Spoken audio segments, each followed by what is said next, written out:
Hello friends, आप सभी को मकर संक्रांति की बहुत बहुत शुभकामनाएं। मकर संक्रांति के अवसर पर मैं आपके लिए लेकर आई हूँ तिल और मावे से बनने वाले बहुत ही टेस्टी लड्डू। इसे तिलकुट भी कहा जाता है और ये बहुत ही टेस्टी होते हैं और हेल्थ के पर्पज से भी बहुत अच्छे होते हैं। ये स्टार्ट करते हैं आज की वीडियो। और अगर आपको मेरी ये वीडियो पसंद आए तो मेरी वीडियो को लाइक कीजिए, शेयर कीजिए और अगर आप मेरे चैनल पर नए हैं तो मेरे चैनल को सब्सक्राइब जरूर कीजिएगा। तिल के लड्डू बनाने के लिए बहुत ज़्यादा सामान की ज़रूरत नहीं पड़ती है। यहाँ पे हमने लिया है 300 ग्राम वाइट वाले तिल, आधा कप हमने यहाँ पे लिया है बादाम, 250 ग्राम हमने लिया है मावा और 250 ग्राम हमने लिया है बूरा। आप चाहे तो चीनी को पीस कर भी यूज कर सकते हैं। सबसे पहले हम यहाँ पर कढ़ाई को गरम कर लेंगे। अब हम इसमें डालेंगे तिल। तिल को हम ड्राई रोस्ट करेंगे, हम तेल या घी का इस्तेमाल नहीं करेंगे। तिल को बहुत ज़्यादा नहीं भूनेंगे। तिल को हमें सिर्फ 1 या 2 मिनट के लिए ही भूनना है, जिससे कि इसमें एक अच्छी सी खुशबू आ जाए और ये हल्का सा ब्राउन हो जाए। इसे लगातार चलाते हुए भूनना है, वरना तिल जल जाएंगे और अगर तिल जल गए तो उसमें एक कड़वाहट आ जाती है।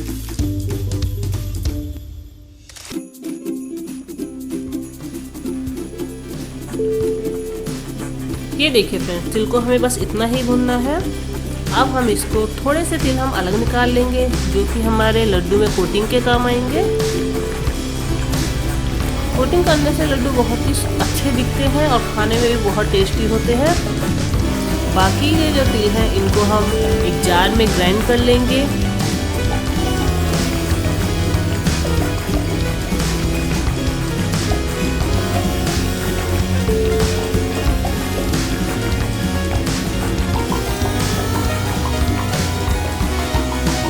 को हमें बहुत ज़्यादा ग्राइंड नहीं करना है, इसे हम हल्का दरदरा पीसेंगे और एक मिक्सिंग बोल में निकाल लेंगे। मिक्सिंग बोल में निकालने के बाद हम इसे कुछ देर के लिए ऐसे ही छोड़ देंगे ताकि ये ठंडा हो जाए।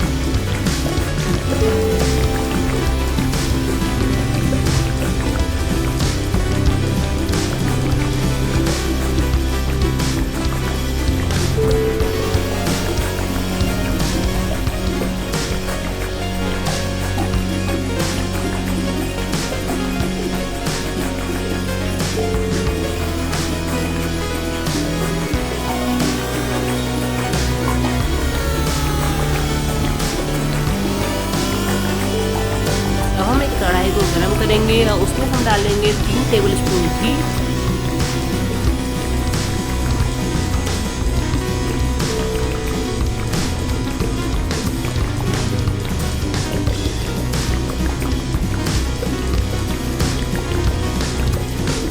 जब घी अच्छे से गर्म हो जाए हम इसमें डालेंगे बादाम। बादाम को भी हमें ज़्यादा नहीं भूनना है। जब बादाम भून जाता है तो वो फटने लग जाता है, बस हमें बादाम को उतना ही भूनना है।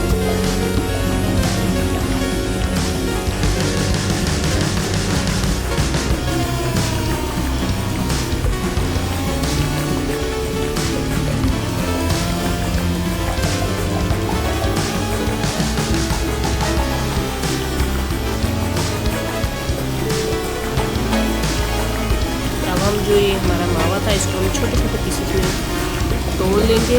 इससे क्या होता है कि मावा बहुत जल्दी पिघल जाता है जब हम इसे घी में भूनते हैं, अदरवाइज ये जलने लगता है और बर्तन पर चिपक जाता है।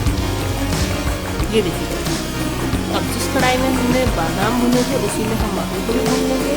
मावा भी हमें 1 से 2 मिनट में ही भूनना है, बस ये पिघल जाए इतना ही भूनना है, क्योंकि ये पहले से पका हुआ होता है तो इसे पकाने की ज़रूरत नहीं है। सिर्फ ये पिघल जाए बस इतना ही भूनना है। मावा भी हमारा भून चुका है। अब हम इसको एक बर्तन में निकाल लेंगे। अब जो ये बादाम हमने भुने थे इसे हम जिस जार में हमने तिल ग्राइंड किए थे उसी में ग्राइंड कर देंगे। इसे भी हमें हल्का दरदरा ही पीसना है, ज़्यादा पतला इसे नहीं पीसेंगे।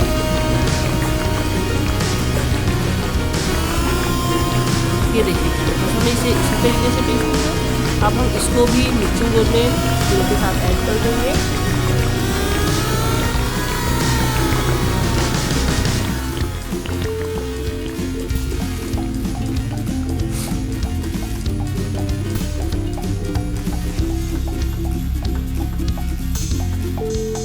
तिल और बादाम को मिलाने के बाद अब हम इसमें मिलाएंगे भुना हुआ मावा मावा बहुत गर्म है तो हम इसको मिलाने के बाद इसे कुछ देर के लिए ऐसे ही रख देंगे।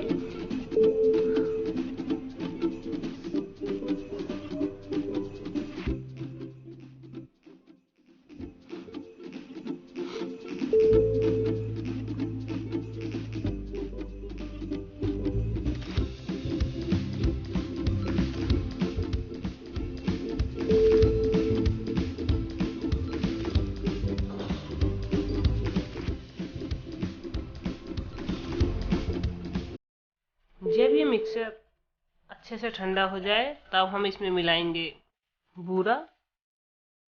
बूरा मैंने यहाँ पे लिया था 250 ग्राम। और आप बूरे को एक बार टेस्ट कर सकते हैं अगर आपको लगता है मीठा ज़्यादा पसंद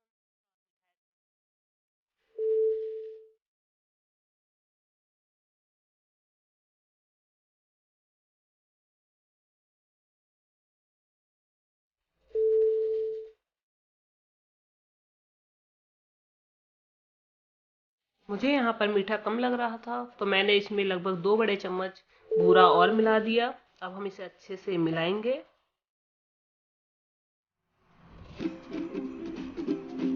तो ये देखिए फ्रेंड्स, ये हमारा मिक्सचर अच्छे पे तैयार हो चुका है। अब हम इसके लड्डू बना लेंगे।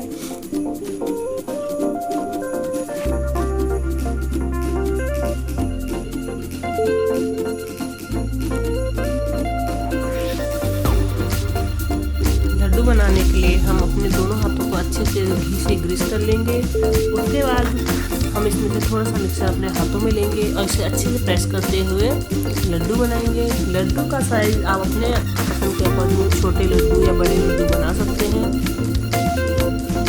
जब ये लड्डू अच्छे से बनकर तैयार हो जाए तब हम इसे तेल में अच्छे से कोट कर लें। इस तरीके से हम इसे भुने हुए तेल में अच्छे से मिला लेंगे। इस तरीके से क्या होता है कि लड्डू अंदर से तो बहुत मुलायम होता है लेकिन बाहर से थोड़ा सा क्रंचीपन होता है, जो कि बहुत ही टेस्टी लगता है। इसी तरीके से हम अपने बाकी के बचे हुए लड्डू भी बना लेंगे। एक तरीका ये भी है फ्रेंड्स कि अगर आप जैसे लड्डू बना रहे हैं तो उस वक्त अपने हाथ में थोड़े से भुने हुए तिल ले लीजिए और जब आप लड्डू को प्रेस करेंगे तो वो तिल अपने आप ही लड्डू में लग जाएंगे।